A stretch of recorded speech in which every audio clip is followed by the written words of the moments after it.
آج کا دن جناب حر سے منسوب ہے، اور جناب حر جیسی ہستیاں دو تھیں۔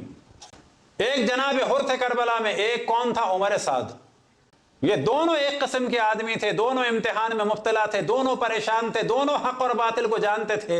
ایک نے اپنے اختیار سے جہنم لے لی، ایک نے اپنے اختیار سے جنت لے لی۔ جس نے جہنم لے لی اس کا نام تھا عمر سعد، جس نے جنت لی اس کا نام تھا حر ابن یزید ریاحی۔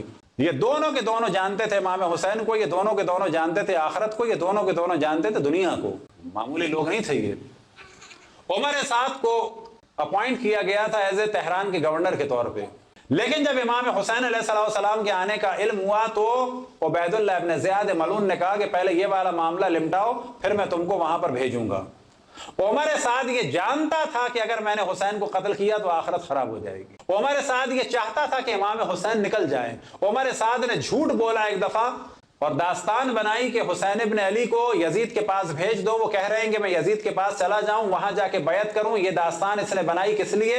تاکہ جلدی سے امام حسین یہاں سے نکلے اور میں تہران کی گورنری سنبھالوں، میری دنیا بھی بن جائے اور آخرت بھی، حلوہ بھی ہو جائے اور خدا بھی۔ دونوں نہیں ہو پائے، نہ یہ ملا نہ وہ ملا۔ اور عمر سعد وہ تھا کہ جو امام حسین سے باقاعدہ میٹنگ بھی کر رہا تھا، یہ بھی یاد رکھیں۔ عمر سعد وہ تھا کہ جو چاہتا تھا کہ امام حسین چلے جائیں یہاں سے۔ پھر جب یہ خبریں شمر کے ذریعے سے عبید اللہ ابن زیاد کو پہنچی تو عبید اللہ ابن زیاد ملعون نے شمر کے ذریعے سے پیغام بھیجا کہ میں نے تمہیں حسین ابن علی سے ڈیلنگ کرنے کے لیے، معاہدہ کرنے کے لیے، ان کی جان کو بچانے کے لیے نہیں بھیجا ہے۔ اگر حسین ابن علی پہ سخت کر سکتے ہو تو کرو، اگر جنگ کر سکتے ہو تو کرو، ورنہ یہ عہدہ شمر کو دے کے نکلو۔ اور وہ یہ جانتا تھا کہ اگر یہ عہدہ میں نے شمر کو دیا تو کیا ہوگا؟ جو تہران کی گورنری وہ بھی چلی جائے گی۔ حتیٰ آخر رات میں بھی امام حسین علیہ السلام نے اس صحابی زادے کو، اس کو سعد ابن ابی وقاص کے بیٹے کو، جس کا نام تھا عمر ابن سعد ابن ابی وقاص کو، آخر رات بھی امام حسین نے نصیحت کی۔ حضرت عباس کے ساتھ گئے، ایک دو اصحاب ساتھ تھے، آخر رات بھی نصیحت کی کہ جس پر امام حسین علیہ السلام نے عمر سعد سے، آپ جانتے ہیں کیا کہا کہ عمر سعد میں دیکھ رہا ہوں کہ تمہیں رے یعنی یہی تہران، تمہیں رے یعنی تہران کی گندم نصیب نہیں ہوگی۔ میں دیکھ رہا ہوں تمہارا سر ایک بانس پہ ہوگا اور کوفے کے بچے پتھر مار رہے ہوں گے۔ ہدایت کے لیے کہا کہ آ جاؤ آ جاؤ، جس پہ عمر سعد کو طیش آیا۔ میٹنگ کا سلسلہ کئی دفعہ ہوا تھا۔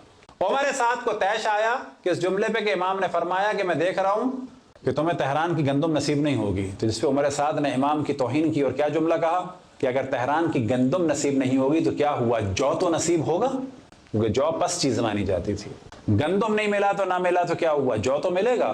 اور یہ کہہ کے اس نے گھوڑا موڑا اور چلا گیا، اور اسے خطرہ تھا کہ عبید اللہ ابن زیاد کے پاس میری شکایت ہوگی، تو لہٰذا صبح عاشور سب سے پہلے جس نے ندا بلند کی فوجیوں کے سامنے احترام کے لیے، اور فوجیوں کے ذریعے سے جب خبر پہنچے عبید اللہ ابن زیاد تک، تو سب سے پہلے اس نے ندا بلند کی کہ اے تمام فوجیوں گواہ رہنا کہ حسین ابن علی کی جانب پہلا تیر میں چلا رہا ہوں۔